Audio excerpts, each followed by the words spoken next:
ये कहानी एक लड़के के एक छलावा भूत से हुए सामने के बारे में है। एक दिन उसका सामना एक छलावे से हो जाता है। ये कहानी तब की है जब मैं अपनी मौसी के घर छुट्टियां बिताने गया हुआ था। उस समय मेरी गर्मी की छुट्टियां चल रही थी। मेरे मौसा जी एक डॉक्टर हैं, तो उन्हें रहने के लिए एक क्वार्टर मिला हुआ था। वे उस क्वार्टर में दूसरे मंजिल पर रहते थे। उनके फ्लोर पर एक बालकनी थी जिसके पीछे की ओर एक जंगल था और रात के समय उस जंगल से अजीबोगरीब आवाजें सुनाई देती थी।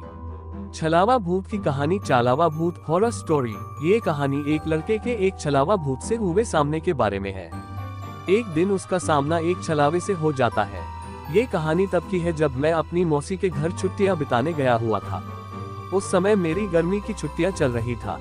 मेरे मौसा जी एक डॉक्टर हैं, तो उन्हें रहने के लिए एक क्वार्टर मिला हुआ था। वे उस क्वार्टर में दूसरे मंजिल पर रहते थे। उनके फ्लोर पर एक बालकनी थी जिसके पीछे की ओर एक जंगल था और रात के समय उस जंगल से अजीबोगरीब आवाजें सुनाई देती थी। ऐसे ही एक दिन की बात है जब हम सभी खाना खाकर रात में बालकनी में बैठे बातें कर रहे थे कि तभी मेरी मौसी का लड़का हमसे कहने लगा कि किसी में इतनी हिम्मत है कि वो रात के इस समय में इस जंगल के अंदर जाए। हम सभी हंसने लगे और उससे कहने लगे कि क्या फालतू की बात कह रहा है, भला कोई इस जंगल में इतनी रात में क्यों जाएगा, कहीं कोई जंगली जानवर मिल गया तो शामत पक्की है।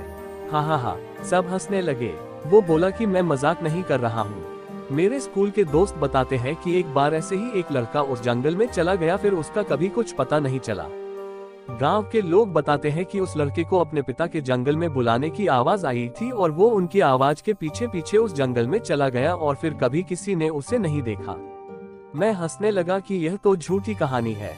अगर वो लड़का लौटा ही नहीं तो लोगों को किसने बताया कि वह आवाज उसके पिता की थी। वो बोला क्योंकि उसके पिता उससे थोड़ी दूरी पर थे और उन्होंने भी वही आवाज सुनी थी, मतलब उनको बुलाने की। उनकी ही आवाज में कोई उनके बेटे को अपनी ओर पुकार रहा था। जब वे दौड़कर वहां पहुंचे तो उन्होंने देखा कि वहां पर उनका बेटा नहीं था, इसलिए कोई भी उस जंगल की ओर नहीं जाता। आप पढ़ रहे हैं छलावा भूत की कहानी चालावा भूत। मैं अपने मौसेरे भाई की यह कहानी सुनकर हंसने लगा कि वाह क्या बात है, जंगल का भूत जो लोगों को गायब कर दे। हा हा हा। फिर हम सभी उठकर टीवी देखने लगे और थोड़ी देर बाद में उस बालकनी में जाकर थोड़ी फ्रेश हवा खाने लगा। रात का समय में उस जगह अच्छी खासी हवा चल रही थी और मैं उस जंगल की ओर मुंह करके देखने लगा कि आखिर कौन होगा वो। क्या वो सच था कि तभी मैंने अपने मौसेरे भाई को उस जंगल के किनारे खड़े देखा। वो मेरी ओर नजर करके हंस रहा था और मुझसे इशारे में कह रहा था कि तुम भी यहाँ आओ। मैं चौंक गया कि अभी तो वो टीवी देख रहा था, फिर नीचे कैसे पहुँच गया।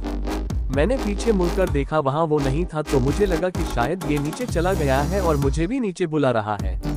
वो अब मुझसे बोला कि अरे देख क्या रहे हो, नीचे आओ, थोड़ा सैर करते हैं। मैंने सोचा चलो थोड़ा घूम ले, तो मैं नीचे जाने के लिए दरवाजे तक गया ही था कि तभी मैंने देखा कि मेरा भाई तो टॉयलेट करके बाहर आया है। ये देखकर मैं सकपका गया, मेरे रोंगटे खड़े हो गए और मैं बस यही सोच रहा था कि अगर ये यहाँ है तो वहाँ नीचे कौन है। मैं उससे बोला कि तुम तो नीचे थे, इस बाथरूम में कब आए।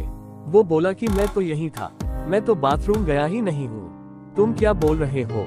मैं उससे बोला कि मैंने अभी अभी तुम्हें उस जंगल के किनारे देखा था और तुम तो मुझे बुला भी रहे थे।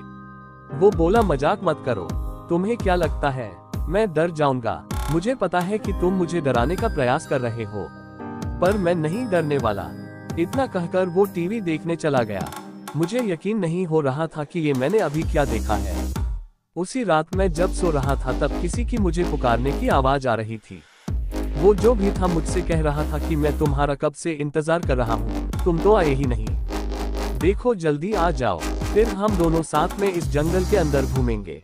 इस बार यह आवाज मेरे भाई जैसी नहीं थी, बल्कि किसी ऐसे बूढ़े आदमी की थी जो काफी लंबा होगा और बहुत ज्यादा सिगरेट पीता होगा।